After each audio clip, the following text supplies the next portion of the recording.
Ben Melike Kahraman. Ben de Fırat Arafat. Memnun oldum. Arafat mı dedin? Evet, Arafat. Çünkü benim karaciğerim Arafat'a ait. Ben artık yalnız Fırat değilim. Şu bizim Ankaralı Süleyman ne büyük adammış da haberim yokmuş. Cenaze töreninde kürsüde anlattıklarına bakılırsa devlet için pek hayırlı işler yapmış. Seyit, buyur ağam. Şu an kapıya. Hemen o Azat'ın başını, kellesini istiyorum. Emrin olur ağam.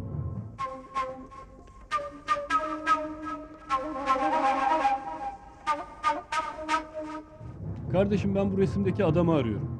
Burada çekilmiş. Eğer ölenlerin kemiklerinin sızlamasını istemiyorsan kendini bırakma. Sonuna kadar yanındayım. Bildiğini oku. Hiç kimseye kulak asma. Beni bile dinleme. Canım sana feda. Oo, bu maşallah. Bunu tanımıyor mu var? Ben onun oğluyum. Babamı arıyorum. Ben kararımı vermişim. Bundan sonra yapacağınız tek şeyi beni azat edeceksiniz. Eğer bir kurban gerekiyorsa ben fazla yaşadım bile. Yalnız değilsin Azat! Yalnız değilsin Azat! Yalnız değilsin Azat! Seninle beraberiz! Sizden bazı isteklerimiz var. Önce onlar karşılanmalı. Kaymakamlığa kadar çıkalım. Silahlı kuvvetlerimiz köyden çekilsinler. Emanetimi al gel. Hadi. Hadi Poyraz. Poyraz bu. Atın üzengileri bağlı. Demek Azat buralardadır, bileyim.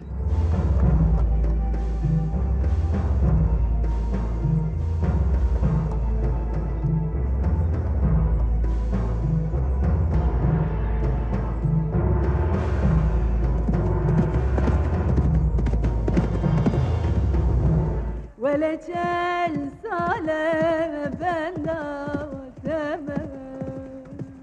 Aferin oğlum. Evci ahu naline. Bilirim. İntikam yolundasın. Önce dön. Sonra intikam gerek. Töre çocuk doğurmalı diyeyim. Töre zini olmamalı Azat.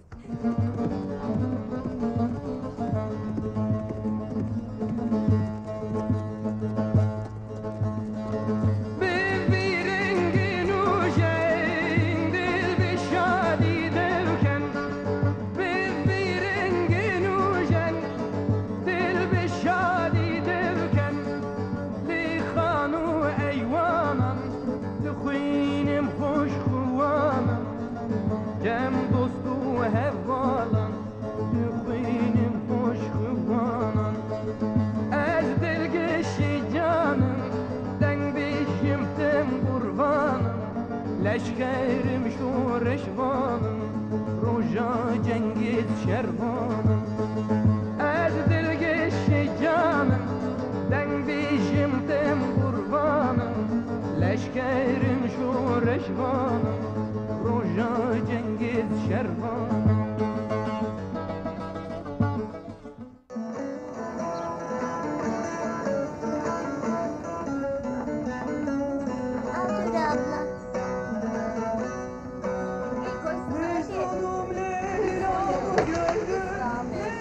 Affedersiniz, bir dakika bakar mısınız? Buyurun.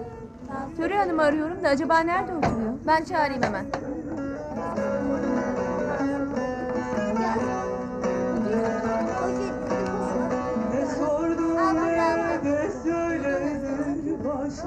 Töre abla, Töre abla!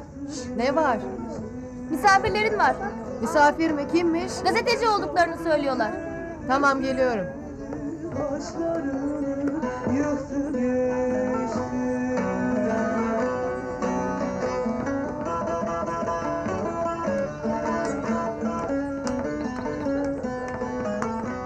Neredeler? Şurada.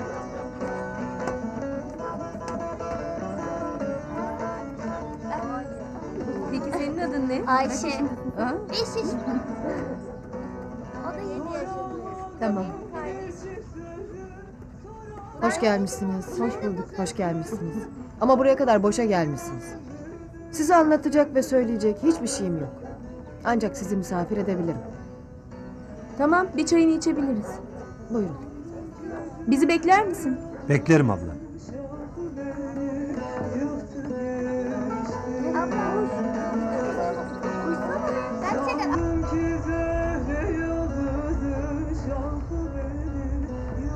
Bakın daha önce de anlattım size. Okula öğrenci göndermemek suçtur. Söylediklerim bir bir çıktı. Savcıyı dinlediniz. Onlar da kendi konularında haklılar. Güvenlik güçlerinin köyde olması köyün güvenliğini sağlamak içindir. Asker köyden gidene kadar okula öğrenci göndermemek de doğru değildir. Biz her şeyi zamana bırakalım. Bu görevin öncüsü de siz olmalısınız. Öğretmen hanım, bu insanların yüreği yanmakta. Benim düşüncem senden hiç farklı değil. İbrahimoğlu, savcıyı duydun. Kanunlara riayet etmemiz lazım. Bunu birlik ve beraberlik içinde yaparsanız bütün kötülükleri yenmiş olursunuz. Hem savcının dediği gibi Azat'ın suçlanacağı hiçbir delil de yok. Bana kalsa Azat'ın da gelip ifadesini vermesi lazım. Hoca efendi, çocukları okula toplayabiliriz. Ancak Azat için dediklerin bizi aşar. Ne yaptınız? Savcının dediği, köyde sükunet varsa jandarma zaten çekilecek. Bunun tarihini şimdiden vermediler. Ayrıca savcı bey, Azat bir an evvel teslim olsun, ifadesini versin, yoksa suçlu olduğunu kabul etmiş olur dedi. Ne yani? Bizden Azat'ı teslim etmemizi mi bekliyorlar? Cemal Efendi, suyu bulandırmayalım. Şu anki meselemiz Azat değil, çocuklarımızın okula gidip gitmemeleridir. Biz önce bunu çözelim.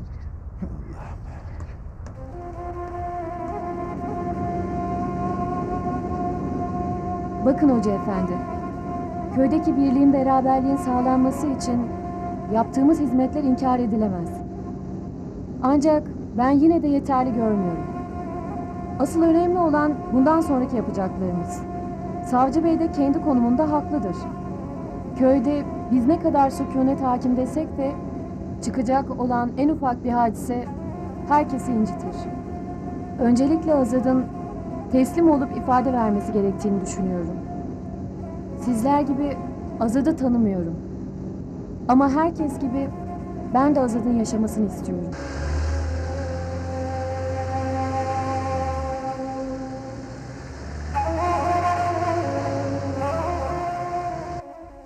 Azad'ı en son ne zaman gördünüz? Azat her şeyden önce benim yüreğimdedir. Eğer çok merak ediyorsanız da söyleyeyim.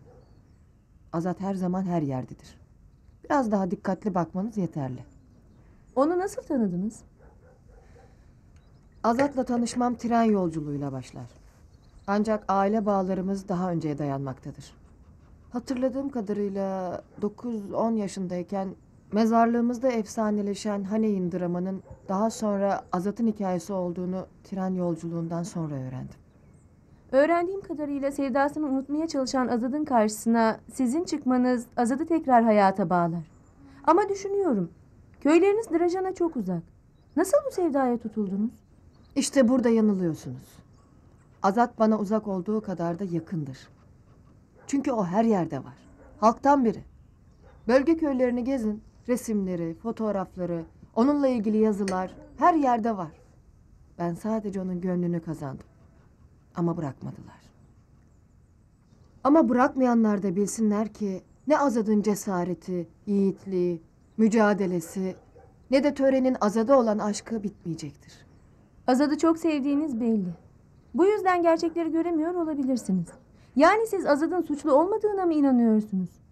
En azından Şero'yu vuran Azad'tır. Ve ben buna şahit oldum. Ne yani? Ailesini katleden Şero'yu Azat çiçekle mi karşılayacaktı? Siz şimdi Azad'ı teslim olmaya ikna edebilecek misiniz? Azat hiçbir zaman adaletten kaçmadı.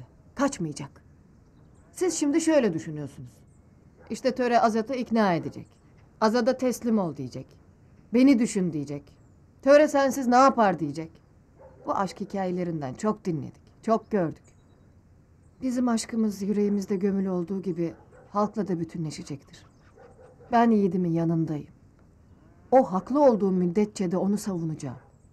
Ta ki Şero gibilerini ve arkasında olan karanlık güçleri dize getirene kadar. İşte ben o zaman inanacağım ki Töre'yle Azat'ın aşkı yaşayacak. Bu saatten sonra hadi Azat buradan gidelim, yaşayalım diyemem. Asıl o zaman ölür Azat. Azat kötülüklere karşı yaşamalı.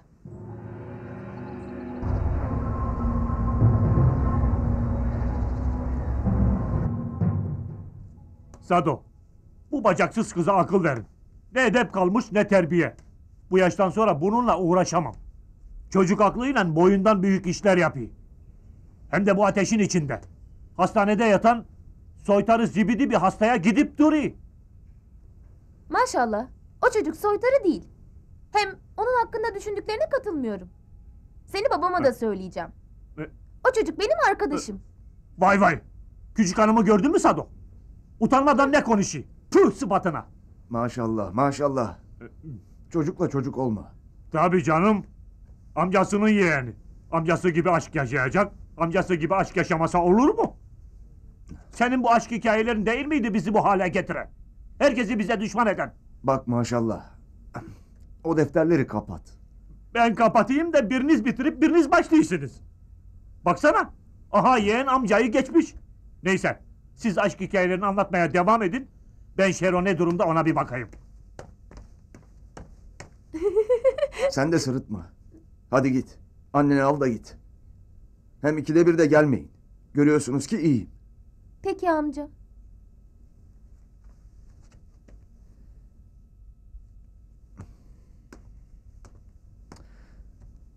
Allah'ım ya. Bizlerin yokluğunda Fırat'la ilgilendiğin için sağ olasın Rıfat kardeş. O nasıl söz Beretan ağa? İlgilenecektik elbet. Koçere de derttaş oldu. Doktorların söylemesine göre hızla iyileşiyormuş. Rıfat'ın karaciğerini çabuk kabul etmiş bünyesi. Azad'ın acısını unuttursa bu çocuk unutturur. Allah vere de huyu suyu iyi ola. Vallahi pırlanta gibi çocuk.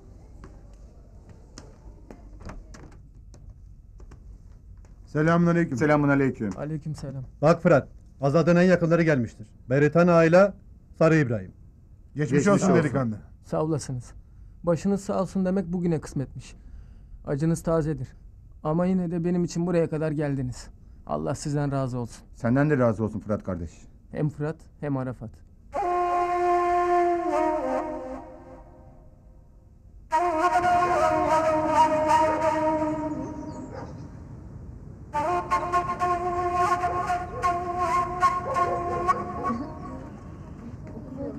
Merhaba. Merhaba.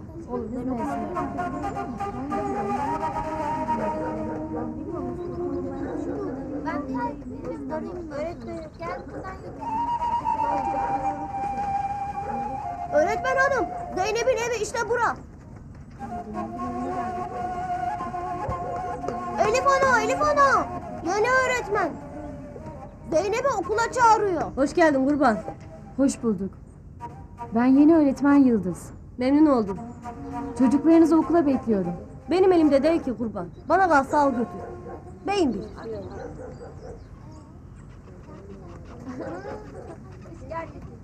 İsmail Efendi yok mu Elif bacı? Şehre gitti. Ben İsmail Efendi'nin vekiliyim. Çocukları okula gönder. Nasıl istersen hoca efendi. Hadi Zeynep, önünü giy. Evet öğretmen hanım. Tekrar köyümüze hoş geldiniz. Hoş bulduk. Bütün öğrenciler okula dönecektir.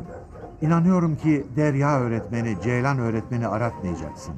Bakın, ben Edirne'liyim. Edirne'den buraya geleli tam 28 yıl oldu.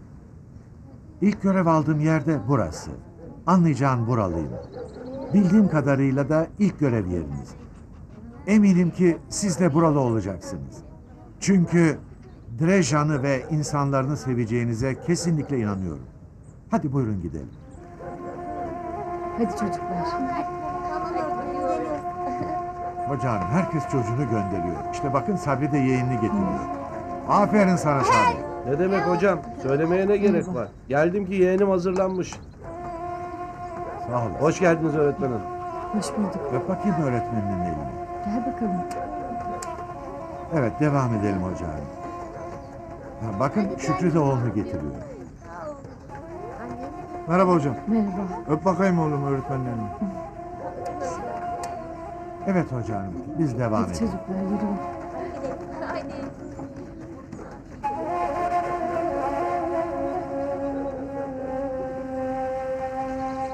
Üç kardeşiz. Babam da öğretmen. Baba mesleğinden dolayı Anadolu'yu karış karış tanıdım. Ancak Malatya'yı tanımak bugüne kısmetmiş. Anlayacağın hocam, ne kadar Trabzonluyum desem de Anadolu'yu tanıdığım kadar Trabzon'u tanımak bize nasip olmadı. Ama yine de Trabzon güzeldir. En az buralar kadar. Size teşekkür ederim hocam.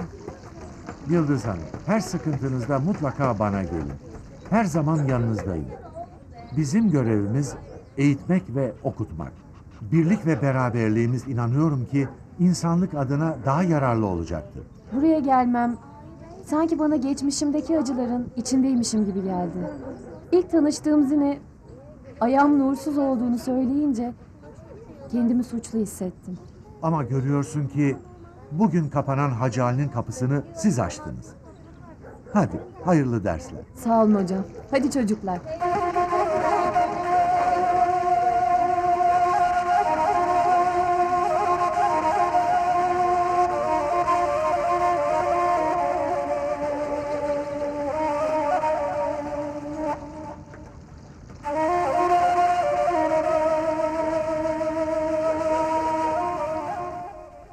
Şerom'dan ayrılmak çok zor geliyor maşallah. O size emanet. Görürsün ki yenge, Şero ağam iyidir. Bir gün değil, 5 gün değil, çocukların okuldan ayrı kalmaması lazım. Bana rapor alın. Babam benim için daha önemli. He ya, sana rapor alalım, hastane köşelerinde telef ol, okulda sene kaybet. Kızım, maşallah doğru söylüyor. Biraz da kendini düşün kızım. Hem baban iyi. Babamı yalnız bırakamam. Yalnız olur mu? Horozcu Mahmut var. Sonra ben sürekli gelip gideceğim. Zaten birkaç gün sonra taburcu olacak. O Reyhan denen avukat bozuntusu hastanede oldukça ben rahat edemem. Size güveniyorum maşallah. Gözünü seveyim ağa yenge. Şero bizim canımız ciğerimiz. Avukat Reyhan'ı da hiç merak etme. Onun ipini evvelallah kendi elimle çekeceğim. Zaten bu gece başka hastaneye postalanıyor. Hadi siz eve gidin ki Şero ağam çıkınca sizi evde bulsun. Hadi. Hadi yürü kızım yürü. Yenge sen hiç merak etme. Aslen Urfalıyım İbrahim emmi. Babamı hiç görmedim. Anam desen gördüm de ne oldu? 10 yaşındaydım toprağa verdiğimde. Sonrası yetim yurdu işte. Artık çok kalabalık bir alem var Fırat. Hayırlısıyla taburcu olduktan sonra Rejan seni bağrına basacak. Sana ana mı yok? Sana baba mı yok? Kaderime ne diyeceğimi şaşırmışım. Lanet mi okusam, şükür mü etsem? Çektiğim acıların son bulması için başkalarının bağrının yanması gerekiymiş. Ya Azat için ne demeli? Bacısını, yeğenini yitirdi. Bağrına taş basacak diye içimizden geçirirken sen çıktın Hızır gibi. Seni bastıracak göğsüne. Sımsıcak, kanlı canlı. Buradan çıktığımda onu görürüm değil mi? Görmez olur musun hiç? Hele bir köye gidek, her gün görürsün dayını. Neye böyle daldın? Dayı. Azat dayı. Kulağa öyle hoş geliyor ki. Azat dayı.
acı hale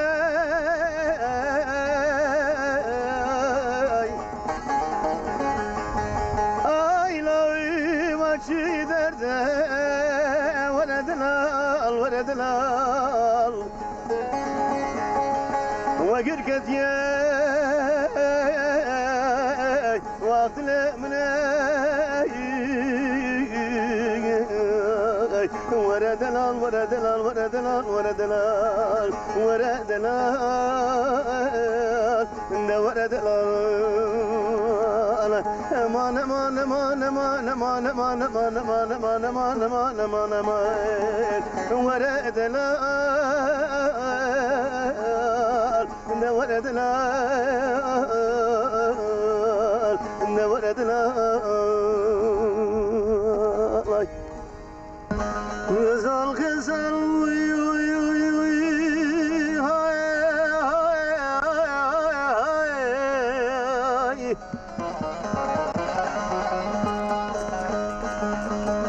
hay uy uy mindi buy mana güzelamın Bargilçiz ozana uy cefay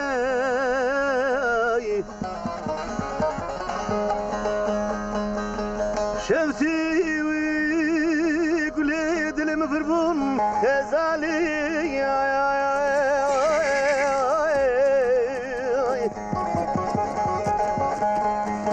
أزي وما قلت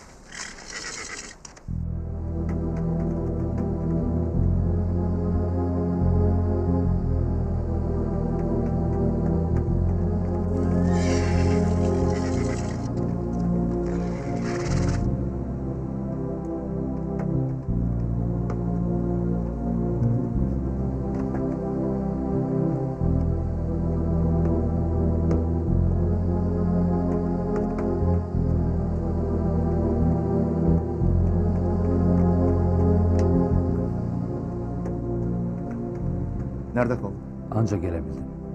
Gözüm yollarda kaldı. Ferhat'ın selamları var. Aleykümselam. Hadi buyur.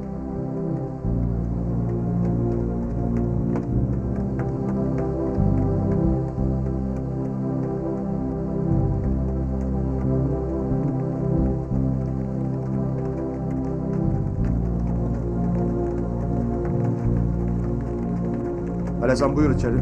Ben atı ağır çekeyim.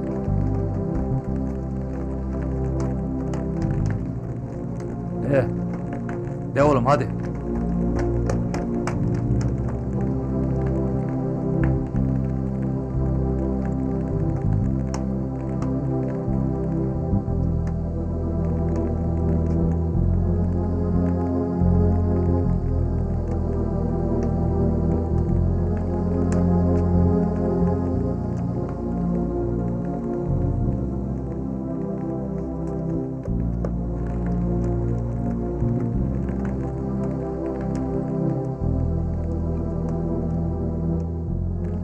Atı yemledim. Atı çok koşturmuşsun Azat. Hiç değişmemişsin.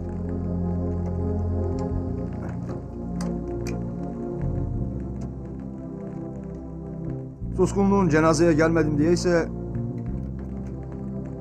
söyleyeyim sana Azat.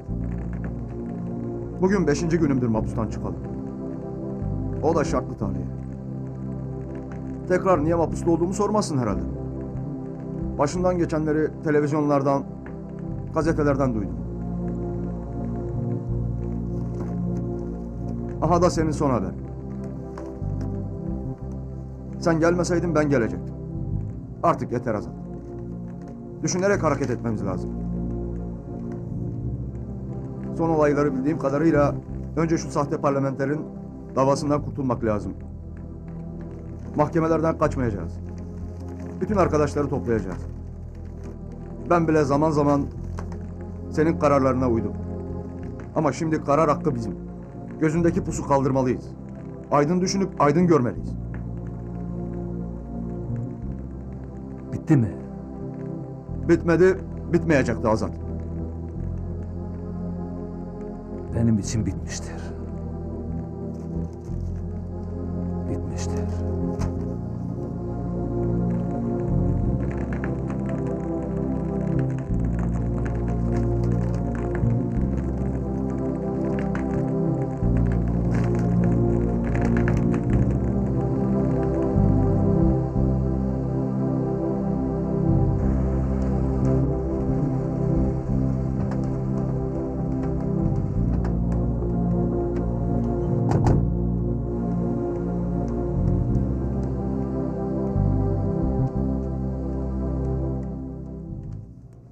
Selamünaleyküm. Aleykümselam. Nevzat Bey'le görüşecektim ama. Tabii buyurun içeride.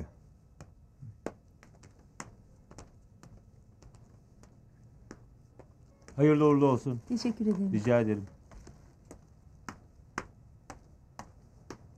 Selamünaleyküm. Aleykümselam.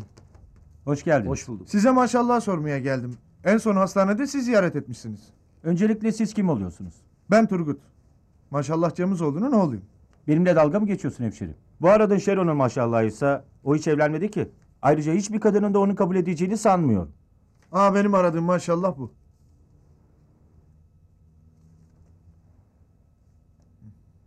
Doğru. Bu bizim maşallah. Bak hemşerim. Maşallah bildiğim kadarıyla hala hastanede. Hastanede olsa da olmasa da size göstermezler çünkü maşallah hasımları tarafından aranmakta. Onun için senin maşallah bulman çok zor. Beni dinlersen bu sene git, seneye gel. Tabii o zamana kadar ölmezse. Yani yıllar sonra babamın izini bulacağım ve babamın başına olaylar gelecek. Babam köşe bucak kaçacak. Ben de geldiğim gibi geri döneceğim, öyle mi? Yok öyle ama hemşerim.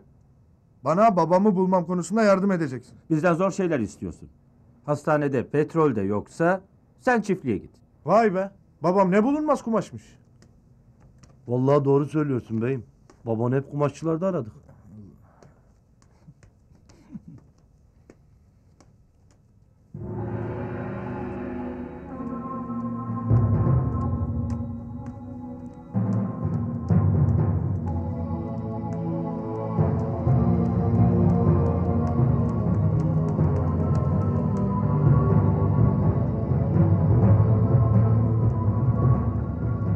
Anlat bakalım maşallah.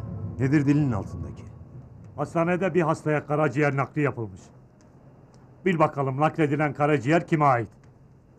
Arafat'a. Arafat'a mı? Evet, Arafat'a. Nakledilen karaciğer Azad'ın yeğeni Arafat'tan alınmış.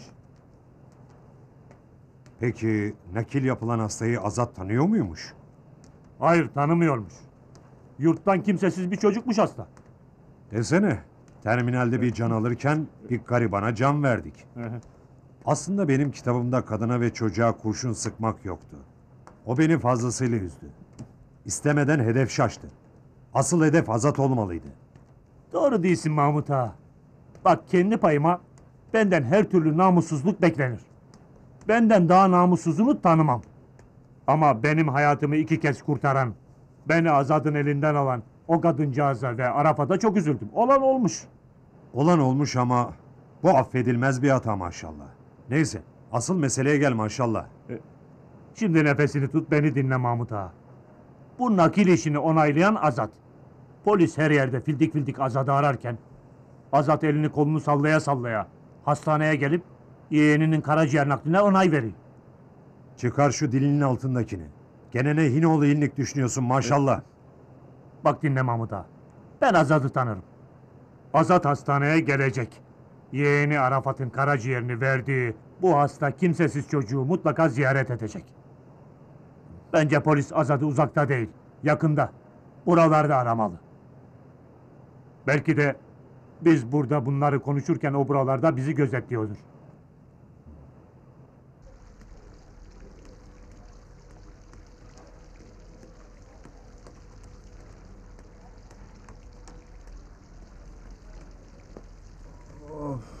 Yorulduk ya.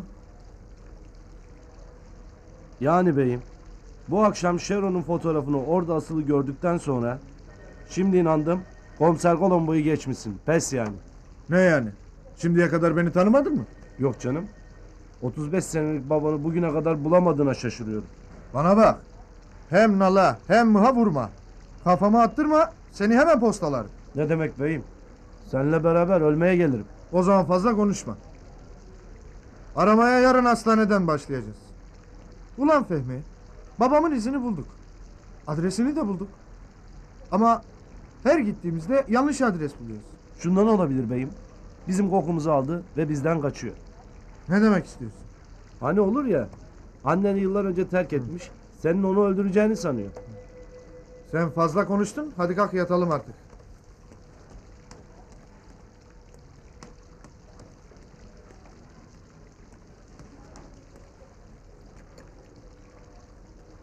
315. Buyurun. Teşekkürler. Rica ederim.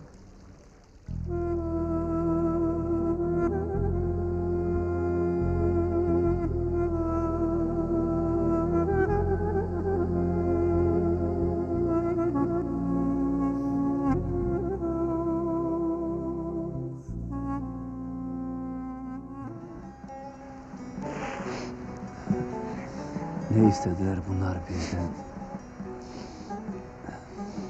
Şimdi beni seviyorsan Azat'ı tanıyorsan senden son bir isteğim var. Belki ya geri gelirim, belki ya gelmem. Beni bırak. Hadi git. Ben derdimi kime edeyim? Kimim var ki canım benim? Hadi git. Ben derdimi kime edeyim? Beni bırakma. Kimim var Hadi ki zamana bırak. canım benim? Hangi biri söyleyeyim? Sürüşte yanım benim. Hangi biri söyleyeyim? Sürüşte yanım.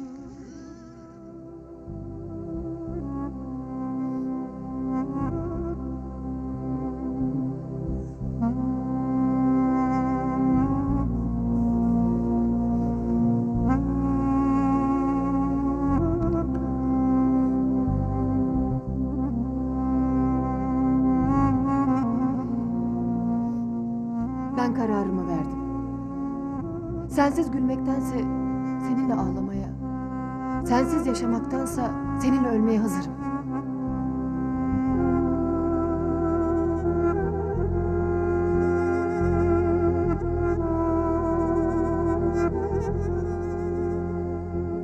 Sonra pişman olmayasın.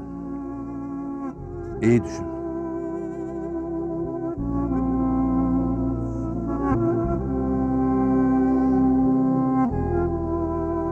Azat! Asla. Asla pişman olmayacağım.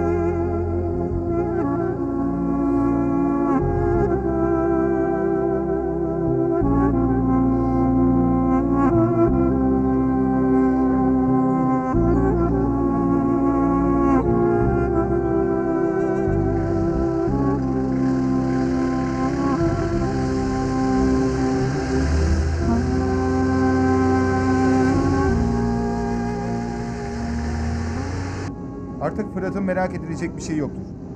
Tamamen iyileşmekte. Koçer de haftaya taburcu olacak zaten. Şimdi bunları bırakalım Beritan ağa. Yusuf'un kayboluşu beni düşündürmekte. Bir bildiğin varsa söyle. Yoksa ben bildiklerimi söyleyeceğim. Yusuf ilk defa ortadan kayboldu. Senin düşündüklerini ben de düşünüyorum. Peki bu olay Şero'ya dayansa niye Yusuf? Yeni bir tuzak mı? Beni Azat'tan uzak tutmak için mi? İşte bu olabilir. Bunu öğrenmek kolay. Nasıl? Nasılı var mı? Hele bir gidek düşünürüz.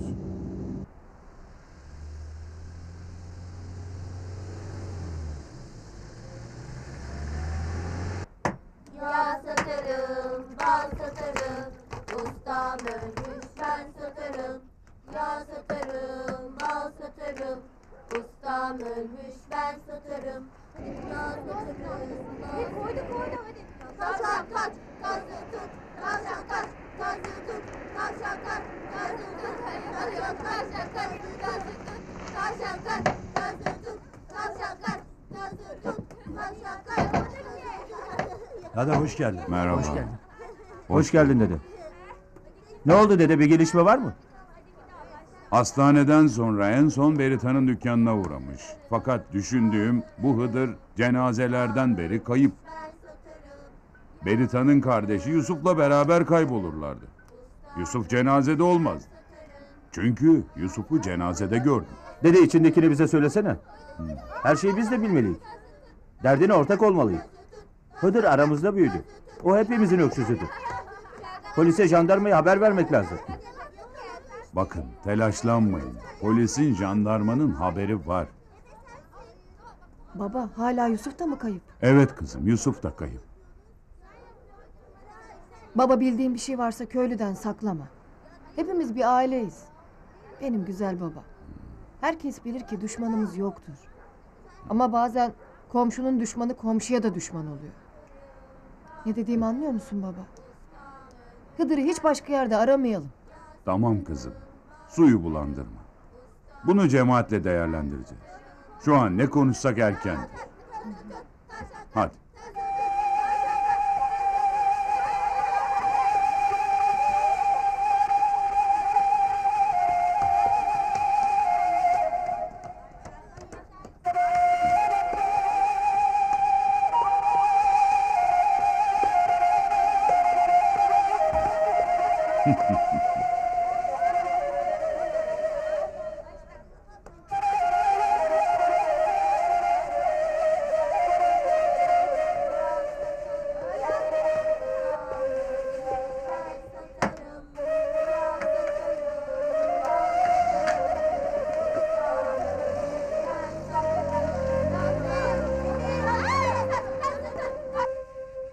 Şu an gözlerimin görüp görünmeyeceği belli değil.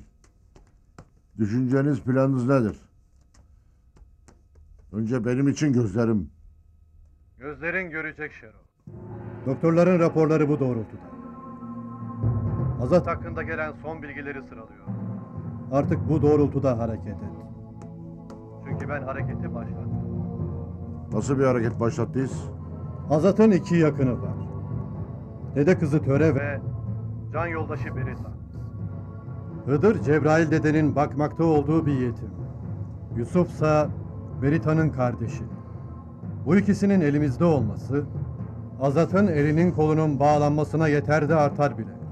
Kusura bakmayın. Ben hala Yusuf ve Hıdır denen adamların ortadan kaybolmasının bize sağlayacağı faydayı anlayabilmiş değilim. Hiç çok boyutlu düşünmüyorsun Şero. Sütlü kahven hazır abi. Azat kan bağı olan Tek bir yakını kalmadığı halde boş durmadı ve sana suikast düzenlemeye kadar geldi. Ölmeler ve öldürmeler bu adamı sindirmiyor. Anlamasını anladım ama Azad'ın bu ikisinin elimizde bulunduğunu öğrenmesi gerek. Yoksa bir işe yaramaz. Azat zekasıyla bunu anlayacaktır Şerif. Duyduğuma göre yarın sabah taburcu oluyor musun? Geçmiş olsun. Sağ olasın.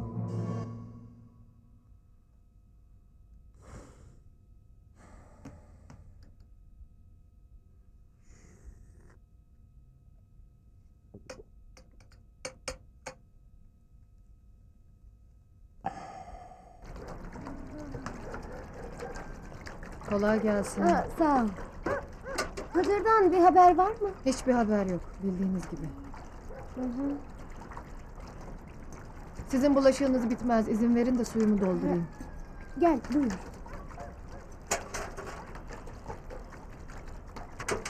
Alfabemizin harflerini tek tek öğreniyoruz. Şimdi bu harfin adı neymiş? A. Ama nasıl A? Büyük A. Aferin size. Şimdi bir de küçük A var. Bunu öğreteceğim ben size.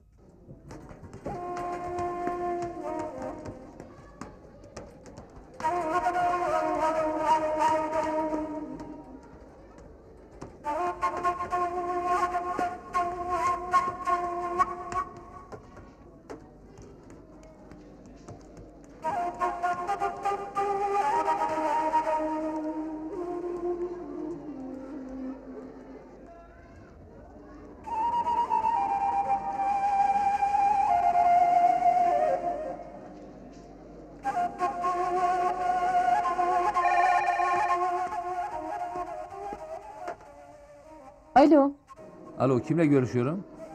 ben yeni öğretmen Yıldız. İmam Ömer'in yakınıyım. Rica etsem telefona çağırır mısınız? Tabii, 10 dakika sonra arayayım. Bir çocukla haber yollayayım. Tamam, tekrar arayacağım.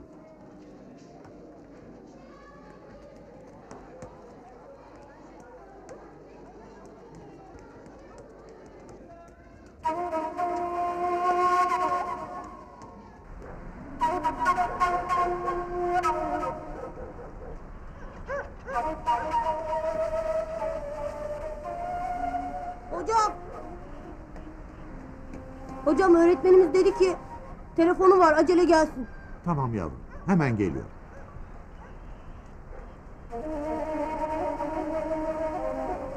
Bu ne harfi? Büyük B. Aferin. Şimdi bunun küçüğünü yazalım.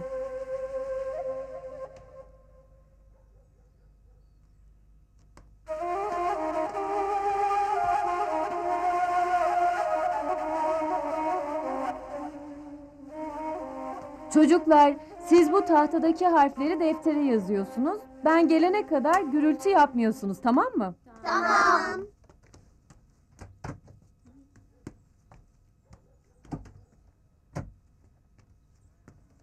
Selamun aleyküm. Aleykümselam hoca efendi. Hayırdır hocam? Memleketten galiba. Telefon var, buyurun.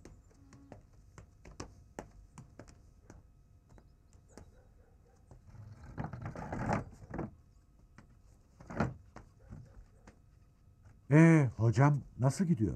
İyidir hocam, sayenizde. Sadece bir öğrencim eksik. O da grip olmuş. Öğlen tatilinde gidip onu ziyaret edeceğim.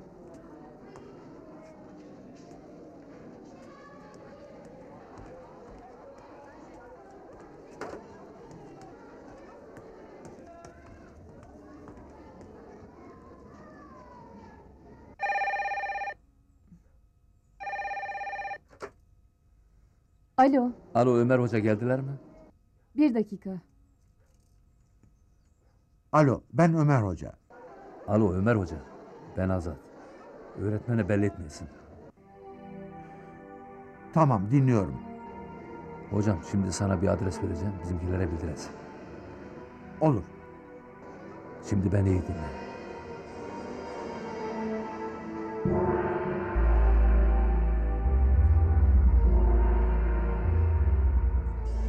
Tabii. Tabii, olur, olur. Tamam. Tamam. Sağ olun öğretmen hanım. İmam efendi, telefondaki Azat mıydı? Nereden bildiniz? İlk aradığında hissetmiştim. Çünkü değişik bir sesti. Evet, oydu. Allah'a ısmarladık.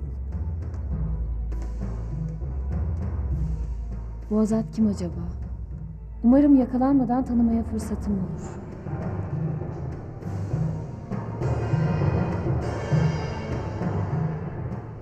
Tabii doktor bey, ben söylerim.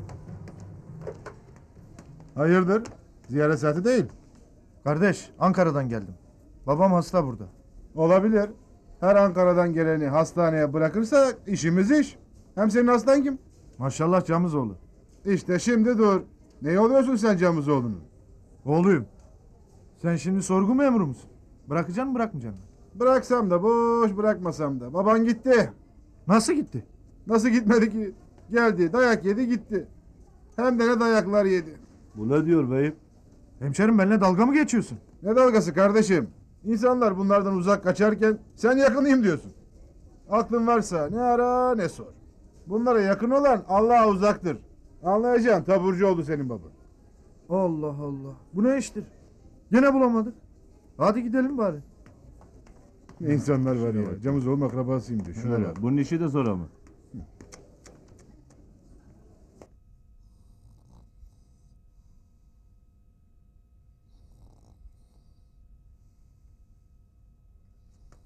Ağam!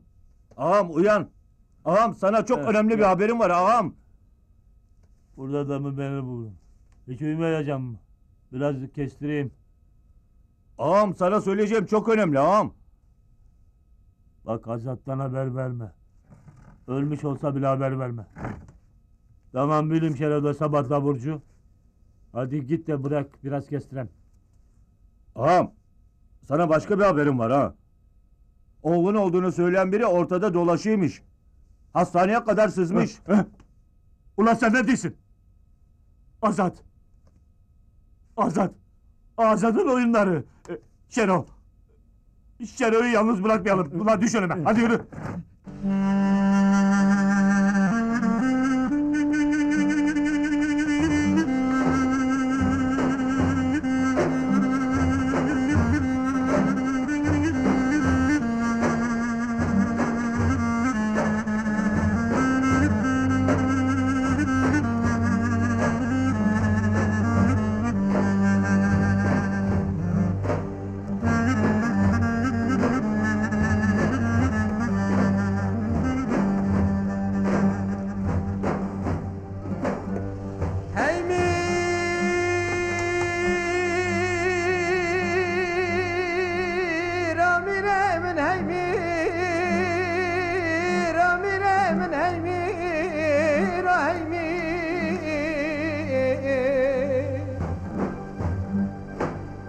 लो मिरोच फरमाने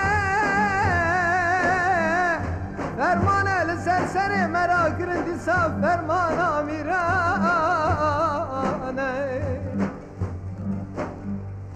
دلو لو برانو دیسا خبره که هات شبکی نوید شمانه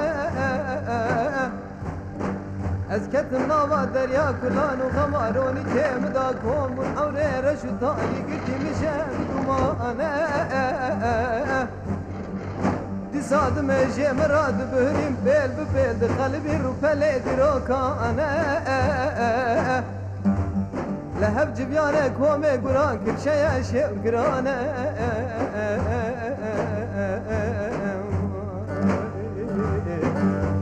بفاز قرقرنا كردانه برا فرمان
Nerede kaldın Azat?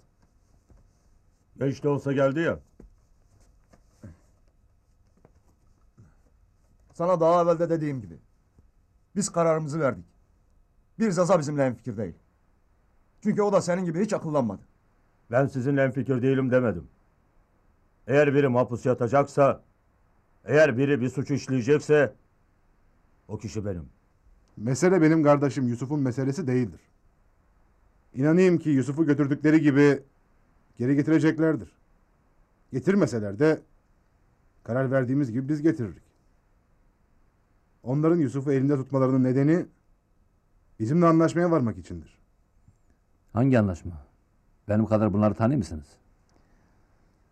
Bu saatten sonra bunlarla barış masasına mı oturacağız?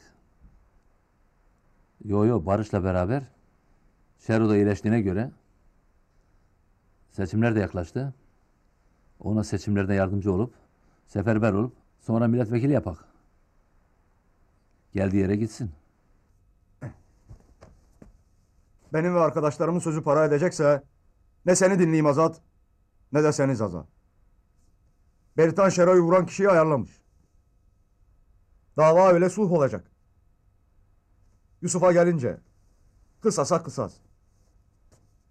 Katıroğlu ailesinden biri kaçırılacak. Sizinle beraberim dedim. Ancak ben de aktif bir görev üstlenmek isteyen. Kabullensen de kabullenmesen de şimdilik bu olayların dışındasın Azat. Kararınızı vermişsiniz. Ben de beraat edeceğime göre gidip teslim olayım, öyle mi?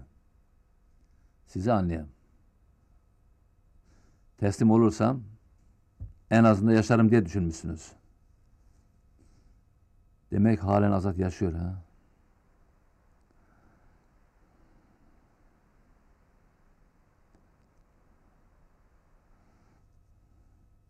Azat yaşamıyor. Azat yaşamıyor. Azat.